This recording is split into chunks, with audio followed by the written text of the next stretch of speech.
Dan ini barusan sudah saya aplikasikan juga ya, durian montongnya dengan pupuk organik padat dari kotoran sapi, kambing, walet dan kelelawar, sahabat ya. Ini nampak terubus terus ya, nampak terubus terus ya durian montongnya. Ini sengaja saya belum melakukan penyemprotan daun ya. Nanti ketika ini sudah 2 minggu setelah mengaplikasikan pupuk organik, baru saya akan melakukan penyemprotan insek maupun fungi atau insektisida saya akan lakukan. Kenapa tujuannya harus 2 minggu? Karena intinya biar tidak terurai dengan dosis yang berbahan aktif kimia, maksudnya sahabat. Pupuk organik yang sudah saya aplikasikannya sahabat, maksudnya seperti itu.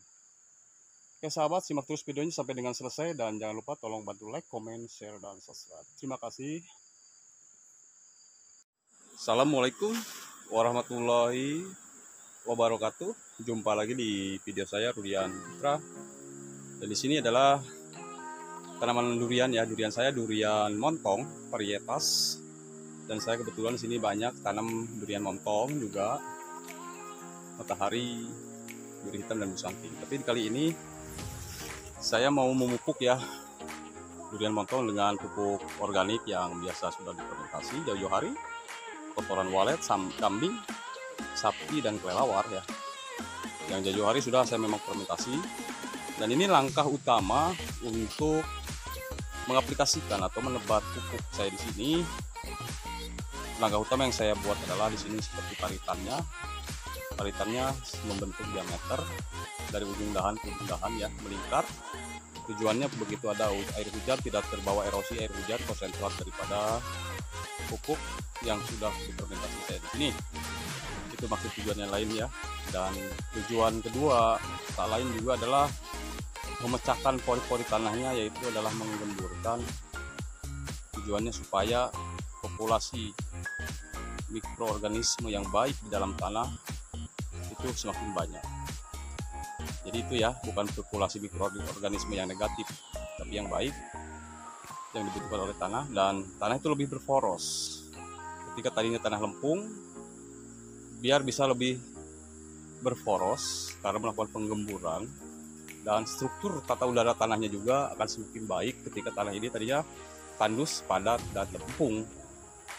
Nah, tujuannya dan manfaatnya mengaplikasikan pupuk organik padat dari kotoran hewan di sini lain adalah memperbaiki struktur dan tata udara tanah juga, dan memperbanyak mikroorganisme positif yang ada di dalam tanah, dan bisa menghijaukan klorofil daunnya biar memperlancar proses fotosintesis pada tanaman saya di sini. Dan tak lain juga, sebelumnya saya melakukan penyiangan, karena melakukan penyiangan gulma itu adalah tujuannya supaya tidak ada terjadinya persaingan antara gulma dengan tanaman saya di sini ketika penetrasi matahari ada ya sahabat. Makanya saya lakukan penyiangan. Itulah tujuannya penyiangan, penggemburan dan buat paritannya dulu di sini. Oke baik sahabat, saya langsung aja ya mengaplikasikannya, tak lama-lama karena saya harus melanjutkan pekerjaan saya yang lainnya. Begitu maksudnya. Oke, simak terus.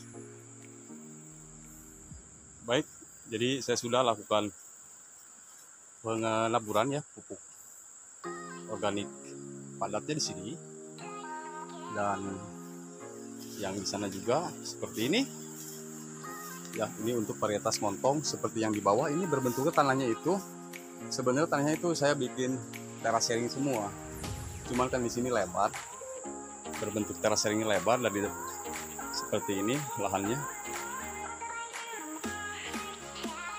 Kebetulan tidak lereng sekali tadinya. Ini asalnya sawah, saya bayar, lalu saya jadikan perkebunan. Begitu sahabat. Ini pertama saya memakai pupuk kotoran broiler ya sebelum ini. Setiap 6 bulan sekali kalau ada. Kalau tidak ada ya saya tidak diharuskan juga memakai organik ya. Saya juga bukan anti pukim, karena pukim itu bagi saya itu simpel ya. Kita bayar uang, beli, kita aplikasikan langsung ya. Kita gemburkan dulu di penyiangan ya seperti biasa. Kalau kita tidak menunggu maksudnya ya dengan dosis yang teratur syaratnya itu kalau pakai pukim sahabat, karena biar tidak ada terjadinya overdosis. Tapi kalau di sini di tanaman durian saya di sini itu tidak ada batasan harus pakai berapa. Kalau semakin lebih banyak semakin lebih baik ya. Cuma berhubung di sini kan bahan dasarnya itu kan mahal, jadi saya sehemat mungkin lah, tidak hemat-hemat juga sih sebenarnya. Yang penting tanaman saya di sini yang saya prioritaskan di lahan itu tanaman saya semakin subur, dan lahan saya di sini juga tetap cara kerjanya lebih lama atau usia tanah saya tidak mudah terdegradasi lahan. Hanya seperti itu aja harapannya ya. Otomatis kan bercocok tanam itu mudah saya bilang ya, yang susah itu tetap kita merawatnya. Merawat itu kan harus perlu konsisten ya, fokusan juga. Kita tanam asal tanam terus kalau kita tinggal sama aja bohong berarti ya sahabat. Itu namanya buang-buang uang. Jadi seperti ini, dulunya kena penyakit ya, kena penyakit, saya pruning, akhirnya dia mengeluarkan tunas baru yaitu peremajaan seperti ini. Dan alhamdulillah ini sehat dan batang utama juga semakin kekar.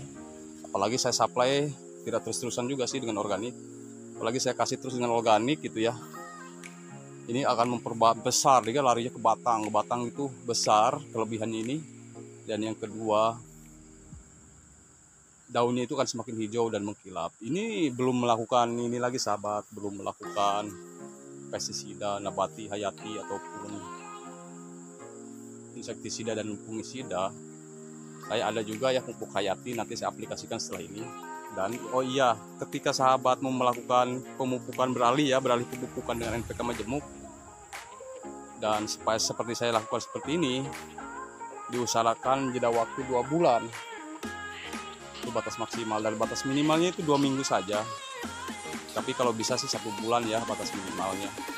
Baru sahabat kalau mau beralih pemupukan dengan NPK ya 1 bulan aja lakukan jeda waktunya. Kemudian sahabat beralih. Tapi kalau kita sudah menaburi ini ya jangan dulu sahabat ya, menghemat-hemat budget juga ya, karena ini juga tidak akan, ini prosesnya memang lama pupuk ya organik ini, tapi sekalinya kena, wah dia akan betul-betul subur ya sahabat, betul-betul subur. Nanti saya akan update reaksinya bagaimana. Dan ini bukan eksperimen saya melakukan hal seperti ini, ke tanaman cengkeh juga saya lakukan ya. Selain untuk menyuburkan tanaman juga bisa menyehatkan tanah itu sahabat, dari tanah yang lempung bisa menjadi gembur. Itu cocoknya melakukan pengaplikasian dengan pupuk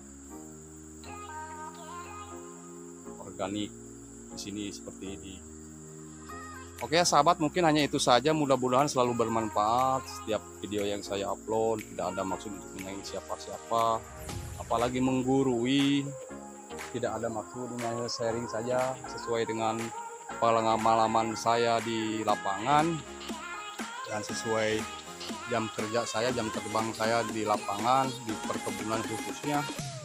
Jadi hanya seperti ini saja sahabat. Dari saya juga sebelumnya pernah juga belajar sama orang lain atau sharing, konsultasi atau membaca, makanya saya jadi tahu ya sahabat. Dan saya juga tidak gengsi-gengsi, tidak malu-malu untuk bertanya ketika saya malu, ketika saya butuh ilmu. Karena malu bertanya ya sesat di jalan sahabat. Kita harus menghargai karya orang, sekalipun kita berseberangan dengan orang lain ya sahabat, kita harus pandai-pandai untuk menghargainya. Setiap karya orang, nanti salah atau tidaknya mereka sendiri yang akan mengetahuinya ya, karena pengalaman adalah guru yang terbaik. Mungkin hanya itu saja sahabat. Mudah-mudahan kita semua diberikan kelancaran setiap urusan, dimudahkan segala rezeki, dan disehatkan, panjangkan umurnya ya. Kita bisa sukses sama-sama, tidak harus ada kecemburuan, iri atau dengki apapun. Kita harus berpikir besar, berpikir positif dan berjiwa besar ya. Rezeki tidak akan tertukar karena rezeki sudah tertakar. Oke, assalamualaikum warahmatullahi wabarakatuh.